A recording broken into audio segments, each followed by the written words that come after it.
Hello students, पीछे study point में मैं इसके चौधरी एक बार फिर से आपका बहुत बहुत स्वागत करता हूं। केमिस्ट्री में अपन तीसरा चैप्टर पढ़ रहे थे, आवर्त सारणी, उससे संबंधित चीजें ये सारी अपन पढ़ रहे हैं। तो आवर्त सारणी अपन ने देख ली। 100 से ज्यादा परमाणु क्रमांक वाले इलेक्ट्रॉनिक विन्यास 100 से ज्यादा परमाणु क्रमांक वाले जो तत्व है उनके आगे से नामकरण भी लिख लिया अपन ने। आज अपन पढ़ेंगे आवर्त सारणी और इलेक्ट्रॉनिक विन्यास। कि आवर्त सारणी है उसमें इलेक्ट्रॉनिक विन्यास किस प्रकार से व्यवस्थित है। तो उससे पहले अपन इलेक्ट्रॉनिक विन्यास के बारे में थोड़ी बेसिक जानकारी लेते हैं। इलेक्ट्रॉनिक विन्यास क्या होता है, ये वैसे अपने दूसरे चैप्टर में है, सेकंड चैप्टर में। उसमें इलेक्ट्रॉनिक विन्यास क्या होता है, कैसे लिखा जाता है, ये सारी डिटेल्स है। लेकिन चूंकि वो अपन ने नहीं पढ़ा है, इसलिए मैं आपको पहले इलेक्ट्रॉनिक विन्यास के बारे में थोड़ी बेसिक जानकारी दे देता हूँ। इलेक्ट्रॉनिक विन्यास होता है किसी भी तत्व में जितने इलेक्ट्रॉन होते हैं। जैसे कार्बन होता है तो कार्बन का एटॉमिक नंबर 6 होता है, तो कार्बन में इलेक्ट्रॉन भी 6 ही होते हैं। उदासीन अवस्था में 6 इलेक्ट्रॉन होते हैं। ध्यान रखिए, किसी भी उदासीन परमाणु में जितना उसका परमाणु क्रमांक होता है उतने ही इलेक्ट्रॉन होते हैं। यानी कार्बन में 6 इलेक्ट्रॉन है। अब अपने को यहाँ पर यह शो करना पड़ता है कि ये 6 इलेक्ट्रॉन कहाँ कहाँ कौन कौन सी कक्षा के कौन कौन से कक्षक में उपस्थित है, ये ध्यान रखो। कक्षा जैसे नाभिक के चारों ओर जो पहली कक्षा होती है, दूसरी कक्षा होती है, वो होती है कक्षाएं। जैसे फर्स्ट कक्षा होती है, सेकंड होती है, थर्ड होती है, वो होती है कक्षाएं। और फिर उसके बाद में कक्षा के अंदर होते हैं उपकोष। उपकोष 4 होते हैं, एस, पी, डी और एफ, 4 उपकोष होते हैं। और इन उपकोषों के अंदर इलेक्ट्रॉन भरे जाते हैं। इनके अंदर कक्षक होते हैं, उनमें इलेक्ट्रॉन भरे जाते हैं। तो सबसे पहले कौन से में इलेक्ट्रॉन भरना चाहिए, कहां भरना चाहिए, इसके लिए एक तरीका है। देखिए, याद रखने का सीधा सा तरीका है, मैं आपको बता देता हूं। आप ऐसे क्रम से लिख लीजिए, 1s, 2s, 3s, 4s, 5s, 6s, इस तरह से। फिर s के बाद में p लिख लीजिए, फर्स्ट को छोड़ करके 2p, 3p, 4p, 5p, इस तरह से। p के बाद में d लिख लीजिए, एक और छोड़कर, यानी d यहां से स्टार्ट होगा, 3d, 4d, 5d। फिर f लिख लीजिए यहां से 4f, 5f, इस तरह से। ये कक्षक होते हैं जिनमें इलेक्ट्रॉन भरे जाते हैं। अब सबसे पहले इलेक्ट्रॉन कौन से में भरे जाते हैं, इसको याद रखने का सीधा सा तरीका है। इनको आप इस तरह से तिरछे काटेंगे, आप इस तरह से, इस तरह से इनको तिरछा काटना है। जो कक्षक सबसे पहले भर गया, सबसे पहले कट गया, सबसे पहले इलेक्ट्रॉन उसी में भरे जाते हैं। जब से सबसे पहले 1s कटा है तो सबसे पहले इलेक्ट्रॉन 1s में भरे जाएंगे।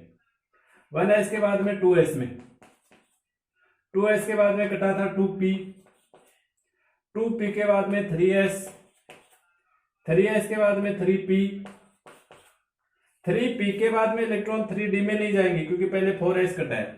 तो पहले इलेक्ट्रॉन भरे जाएंगे 4s में और बाद में भरे जाएंगे 3d में।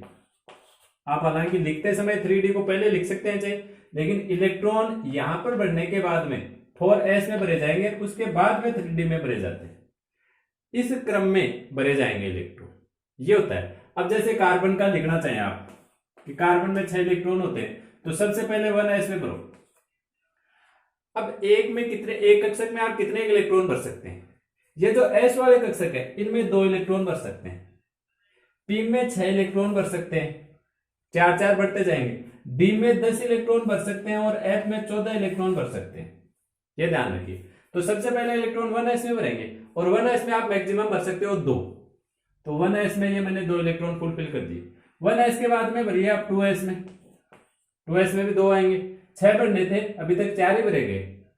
2s के बाद में भरेंगे 2p में, तो बच गए कितने, 2 बच गए ना, वो 2 2p में भरे जाएंगे। ये होता है कार्बन का इलेक्ट्रॉनिक विन्यास।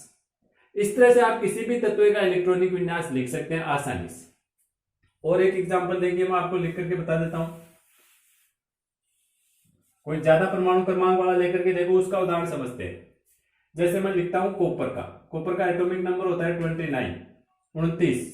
अब देखिए 29 इलेक्ट्रॉन बढ़ने, सबसे पहले यहां से 1s, फिर 2s, फिर 2p, सॉरी 2p, p में 6 भरे जाएंगे ना, फिर 3s 2, फिर 3p में 6, फिर 3p के बाद में 3d में नहीं भरे जाएंगे, 4s में।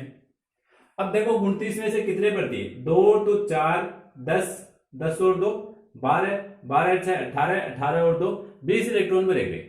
बनने थे 29, 9 इलेक्ट्रॉन और बचे, तो बाकी के 9 आप यहां पर देंगे। जैसे 28 होंगे, मान लीजिए एटॉमिक नंबर 28 था तो आप 8 पर दीजिए। मान लीजिए 31 नंबर वाला है तो कितने भरेंगे, पूरे 10 पर दीजिए। लेकिन 10 भरने के बाद में भी अभी भी केवल 30 इलेक्ट्रॉन भरे गए, तो अब एक इलेक्ट्रॉन और बच गया, उसको कहां भरेंगे। अब देखो 3d के बाद में, ये रहा 3d के बाद में इलेक्ट्रॉन भरते हैं 4p में, ये लीजिए एक इलेक्ट्रॉन 4p में आ जाएगा। इस तरह से लिखे जाते हैं इलेक्ट्रॉनिक विन्यास। और अब इसी इलेक्ट्रॉनिक विन्यास की मैं चर्चा करने वाला हूं आवर्त सारणी के अकॉर्डिंग। यहां पर देखिए मैं एक बार शॉर्ट में आवर्त सारणी बना देता हूं।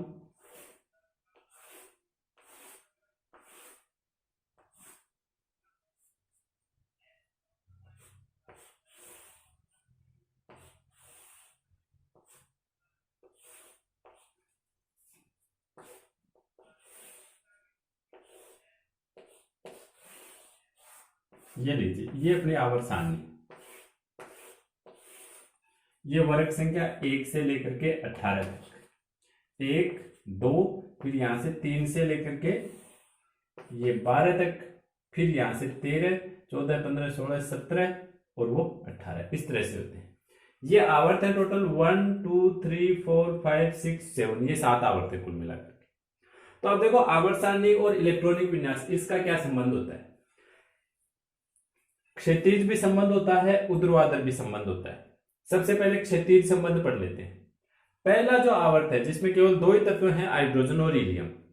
आवर्त में समानता यह होती है कि किसी भी आवर्त की बाह्यतम कक्षा समान होती है। जैसे ये फर्स्ट आवर्त है, second, third, fourth, fifth, sixth और 7।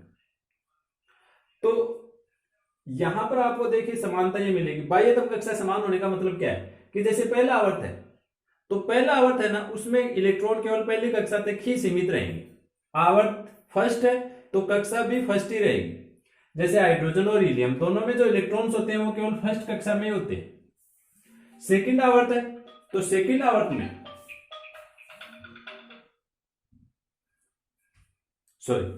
सेकंड आवर्त है तो सेकंड आवर्त में इलेक्ट्रॉन फर्स्ट कक्षा में और सेकंड कक्षा में केवल 2 ही कक्षाओं में भरे हुए मिलेंगे आपको। थर्ड आवर्त में जितने भी तत्व हैं उनके इलेक्ट्रॉन केवल 3 कक्षाओं तक ही सीमित रहते हैं। फोर्थ कक्षा है तो उसके केवल 4 कक्षाओं तक सीमित रहते हैं। आप कोई भी एग्जांपल लेकर के देख सकते हैं। यहाँ पर जैसे अभी मैंने मान लीजिए कॉपर का एग्जांपल लिया था, जैसे यहां पर होता है जिंक, इसका एग्जांपल ले ले पर 30 नंबर का एटॉमिक नंबर परमाणु क्रमांक होता है इसका 30। तो इसका आप इलेक्ट्रॉनिक विन्यास लिखेंगे, ये चौथे आवर्त में है तो इसमें लास्ट इलेक्ट्रॉन चौथी कक्षा तक ही जाएंगे, चौथी कक्षा से बाहर इलेक्ट्रॉन नहीं जाएंगे इसमें। यानी सबकी बाह्यतम जो कक्षा है वो समान होती है यहाँ पर, ये ध्यान रखना आपको। तो देखिए 1s2 2s2 2p6 3s2 3p6 3d10 और 4s2, ये इलेक्ट्रॉनिक विन्यास हो गया जिंक का। तो आप देख सकते हैं जिंक में बाह्यतम कक्षा फोर्थ कक्षा है, चौथी कक्षा से बाहर इलेक्ट्रॉन नहीं गए। ये मिलेंगे आपको आवर्त में समानता। एक ही आवर्त में स्थित जितने भी तत्व हैं उनकी सबकी बाह्यतम कक्षा समान होती है। इस आवर्त में जितने भी तत्व होंगे पोटेशियम के से लेकर के क्रिप्टॉन तक 18 तत्व हैं। इन सभी 18 तत्वों में बाह्यतम कक्षा चौथी ही होती है, फोर्थ कक्षा से बाहर इलेक्ट्रॉन इनमें नहीं जाते हैं किसी में भी। ये होती है इनमें सब में क्षैतिज यानी आवर्त में समानता। इसके अलावा वर्ग में भी आपको समानता मिलेगी। किसी भी वर्ग में इलेक्ट्रॉनिक विन्यास समान होता है, वो भी देखिए मैं आपको विद एग्जांपल समझाता हूं। किसी भी वर्ग का इलेक्ट्रॉनिक विन्यास समान होगा। जैसे पहला वर्ग है, पहले वर्ग में जितने भी तत्व हैं सबका इलेक्ट्रॉनिक विन्यास NS1 होता है। पहले वर्ग का इलेक्ट्रॉनिक विन्यास NS1। N तो बाह्यतम कक्षा होगी, जैसे पहला आवर्त है तो N का मान 1 हो जाएगा, दूसरा आवर्त है तो N का मान 2,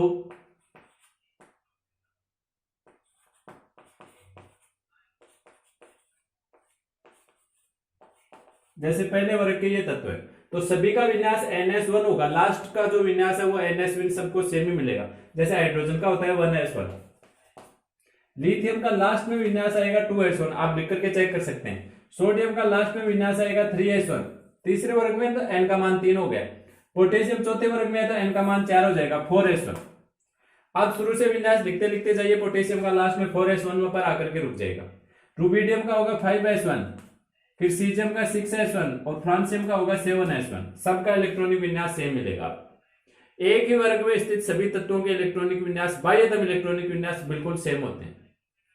दूसरे वर्ग में जितने भी हैं उनका सबका विन्यास NH2 मिलेगा आपको, सबका सेम, किसी भी वर्ग को ले सकते हैं आप।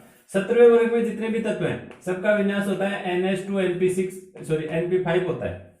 जैसे 17वें वर्ग में ये तत्व आते हैं, फ्लोरीन, क्लोरीन, ब्रोमीन, आयोडीन, एस्टेटीन, ये आते हैं।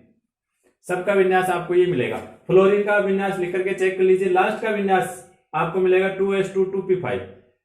दूसरे आवर्त में है ना, तो n का मान 2 लिख दीजिएगा, 2s2 2p5 मिलेगा। क्लोरीन का चेक कर लीजिए, 3s2 3p5 होगा।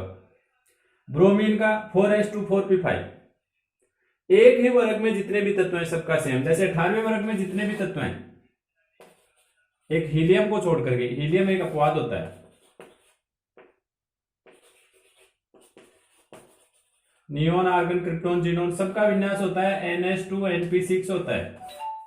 जैसे नियोन का होगा 2s2 2p6, आर्गन का होगा 3s2 3p6।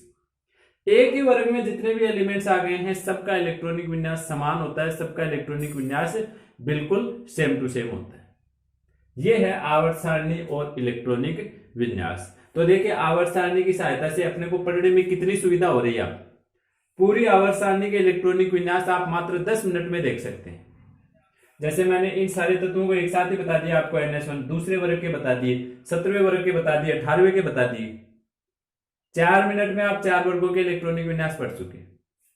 16वें वर्ग का हो जाएगा NH2 NP4, 15वें वर्ग का होता है NH2 NP3। आप किसी भी वर्ग का इलेक्ट्रॉनिक विन्यास तुरंत लिख सकते हैं, सारे तत्व आ जाएंगे उस वर्ग के। तो इलेक्ट्रॉनिक विन्यास और आवर्त सारणी आपने देख लिया, इलेक्ट्रॉनिक विन्यास और आवर्त सारणी में क्या संबंध है। तो ये था अपना आज का वीडियो, जिसमें अपन आवर्त सारणी और इलेक्ट्रॉनिक विन्यास के जो मध्य संबंध होता है उसके बारे में अध्ययन किया है। आज के वीडियो में बस इतना ही देखेंगे। अगर आपको कोई भी पॉइंट, कोई भी टॉपिक समझ में नहीं आया, कहीं पर भी प्रॉब्लम हो रही है, तो वो कमेंट के जरिए आप लिख करके पूछ सकते हैं, या फिर विद गार्जियन परमिशन आप स्कूल में आकर के मिल सकते हैं, स्कूल में आकर के भी पूछ सकते हैं। आज के वीडियो में बस इतना ही। जय हिंद, जय भारत।